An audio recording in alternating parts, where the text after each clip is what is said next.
vamos a dar inicio a este, pues, el primer simposio del Congreso realmente, del Congreso de la ME, 60 aniversario. Es el primer simposio, estamos paralelos con otros 3 eventos. Les agradezco su asistencia y sobre todo a la ME la posibilidad de estar aquí con todos ustedes, ¿no? Antes vamos a abordar tres condiciones interesantes biológicas dentro de la medicina transfusional que nos abordarán campos de interés reciente, cómo estamos avanzando en este proceso de almacenamiento, de procesos de daño potencial. Son 3 expertas, tengo el gusto de conocer a una de otras agencias. Voy a hacer la referencia de ellas y luego iremos dando los temas y al final quizás lo que podríamos hacer es una mesa de preguntas y comentarios en donde pediríamos a las 3 ponentes nos hicieran el favor de acompañarnos. El primer tema estará a cargo de la doctora Erika Marisela Gil García y nos platicará sobre el shock séptico asociado a transfusión e inactivación de patógenos. Ella es médico hematólogo, egresada del Centro Médico Nacional La Raza.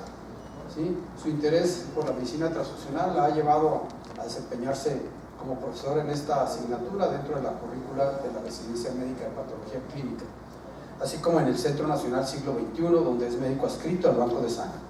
Ella tiene su doctorado en alta dirección en Centros de Estudio de Posgrado del Estado de México y socia activa de la ME y de la ASFA. Ha trabajado como asesor técnico en aféresis en México y en Colombia. Bienvenida, doctora. Muchas gracias. Nada más déme oportunidad a los otros dos, con todo gusto. La doctora Rita Concepción Gutiérrez Hernández, ella nos platicará sobre leucorreducción versus leucodepresión, su trascendencia clínica. Ella concluyó su carrera de medicina humana, en el Instituto de Estudios Superiores de Chiapas. Posteriormente hizo una especialidad en patología clínica por la UNAM y tiene estudios de maestría en ciencias de toxicología por el Ilustre Colegio Oficial de Químico de Sevilla, en España, y un diplomado en inmunohematología. Dada su experiencia profesional, está certificada por el Consejo Mexicano de Patología y Medicina de Laboratorio. Actualmente se encuentra laborando en el Banco Central de Sangre del Centro Médico de La Raza. Y por último, la doctora Luz María Ruiz Godoy Rivera, y nos platicará sobre el papel de los bioblancos en el desarrollo de la investigación en neurología. Ella es médico adscrito al Instituto Nacional de Cancerología de la Ciudad de México, donde es cofundadora y coordinadora del biobanco, que ella pertenece al nivel 1 del Sistema Nacional de Investigadores. Realizó un doctorado en investigación en medicina por el Instituto Politécnico Nacional y un postdoctorado en el Instituto de Investigaciones Biomédicas de la Universidad Autónoma de Madrid, España. Y es anatomopatóloga y con una especialidad en patología neoplásica, ¿verdad? Sus investigaciones y logros científicos se manifiestan en más de 50 artículos científicos, 2 libros y 7 capítulos de libros en materia de patología principalmente. Ha participado en más de 90 conferencias, concursos y congresos nacionales e internacionales. Les damos más cordial bienvenida y le pedimos a la doctora si nos hace el favor, iniciamos con el primer. Muchísimas gracias. Bueno, los antecedentes que vamos a platicar el día de hoy es un poquito sobre la historia que tenemos de en cuando se empezó a identificar que una transfusión podía estar asociada con riesgos de infecciones, sobre todo bacterianas, porque a lo mejor las virales fue el boom a finales de los 80s cuando se hace la identificación del VIH y entonces se empezó a identificar la infección transmitida por virus en una transfusión. Sin embargo, las bacterias como que las hemos ido dejando de lado y han tomado trascendencia importante en la medicina transfusional. Vamos a hablar un poquito de definiciones. ¿Cómo participan las plaquetas en la fisiopatología de la sepsis? De hecho, ellas tienen un papel importante cuando tenemos un estado de choque séptico.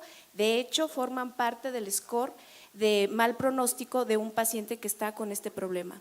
¿Qué podemos hacer para nosotros identificar si algún agente patógeno y principalmente bacteriano está presente en algún hemocomponente?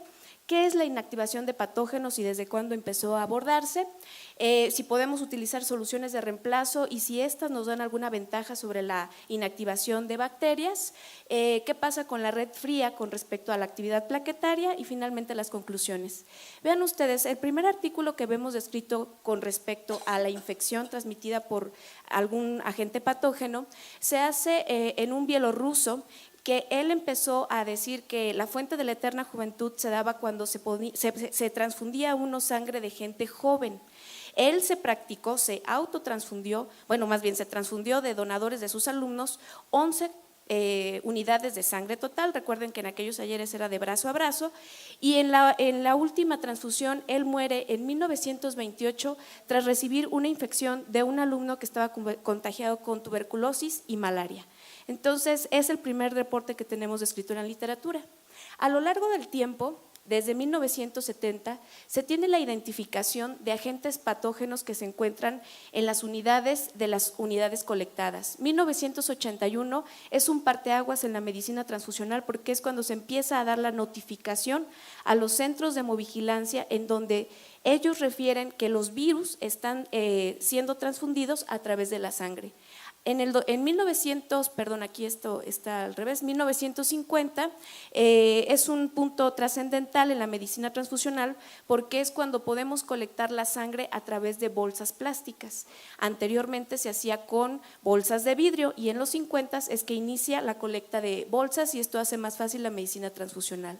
A través del tiempo, lo que nosotros vamos viendo es que se van innovando tecnologías. Una de ellas es el fraccionamiento de hemocomponentes y estos componentes al conservarlos en diferentes temperaturas y en diferentes medios de conservación evitan la proliferación de bacterias. Uno de ellos es el ejemplo claro del concentrado eritrocitario, en donde si el patógeno, por ejemplo, el Treponema pallidum estuviera presente, la temperatura de red fría de 2 a 6 grados inactiva al patógeno. Sin embargo, puede resistir las temperaturas de conservación de las plaquetas que se encuentran a 22 grados centígrados y entonces nosotros podríamos transmitir este patógeno.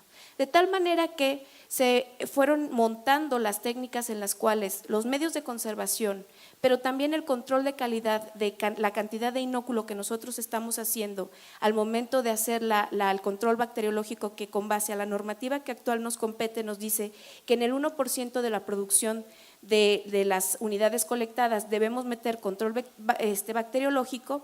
Cuando nosotros tomamos 4 mililitros de inóculo, que es lo que nos recomienda en la actualidad los proveedores, se han percatado que ese inóculo es de muy baja dosis y que los patógenos que tienen un desarrollo o un crecimiento lento no se alcanzan a reportar como positivos en estos cultivos. De tal manera que se fueron haciendo diferentes recomendaciones para evitar que estos patógenos proliferaran, y es en el 2003, más o menos 2004, en donde una de las primeras acciones que se tomó por medio de los bancos de sangre es adicionar una bolsa de derivación en donde los primeros 20 mililitros, máximo 30 de la punción se fueron a una bolsa derivativa, y esa colecta de esa sangre diera por arrastre los probables patógenos que nosotros pudiéramos inocular al momento de hacer la punción.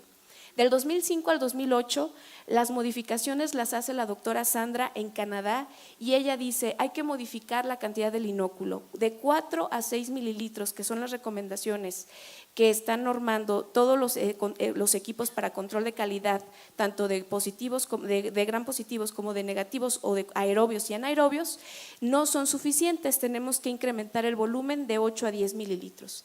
En el 2009 se hace una modificación en las normas internacionales para las reglas de asepsia y antisepsia, y es ahí donde se ve que la iodopovidona no es el mejor agente para que nosotros hagamos asepsia y antisepsia, aunque utilicemos alcohol gel, yodo y en muchas técnicas incluye el jabón, no son suficientes, puesto que tanto el jabón como el yodo pueden tener el desarrollo de algunos patógenos.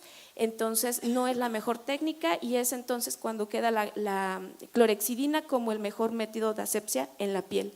Y es en el 2010 donde se va sobre todo a la parte del control bacteriológico.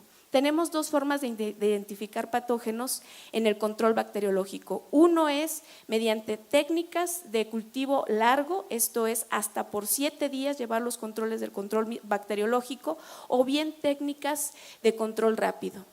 Algo importante que nosotros debemos de saber es en qué estado se encuentra el paciente que están solicitando la transfusión plaquetaria.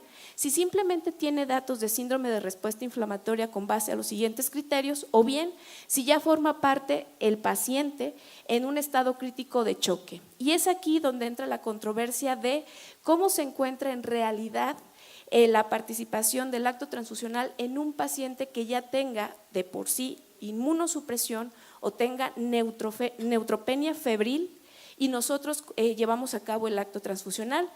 Y es aquí donde entra la controversia de cómo debemos manejar a un paciente que está en estado séptico y que nosotros al momento de transfundir podríamos generar un estado de choque si es que este agente que estamos liberando lleva patógenos que no fueron identificados al momento del control de calidad.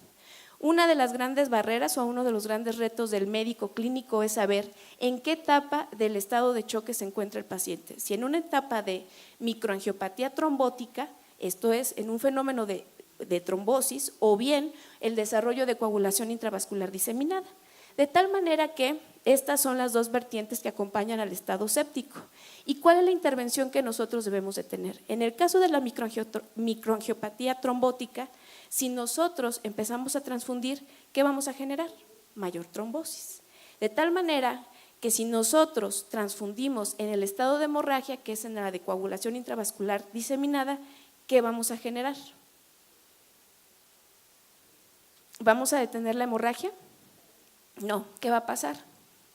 Vamos a tener mayor avidez por el consumo de las plaquetas y esto lo vemos con base al score en el cual nosotros podemos identificar cómo va el comportamiento de la respuesta plaquetaria en el momento en el que nosotros intervenimos. Y es aquí en donde entra la parte terapéutica de si utilizar en los pacientes con CID heparinas de bajo peso molecular o bien entrar con terapia de antifibrinolíticos antes de iniciar el tratamiento con aféresis plaquetaria.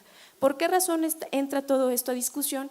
Porque el día de hoy sabemos que fisiológicamente la plaqueta no nada más tiene funciones de hemostasia, que es la parte en donde a lo mejor todos nos hemos adentrado y hemos entendido que la plaqueta entra en la hemostasia primaria y ella sirve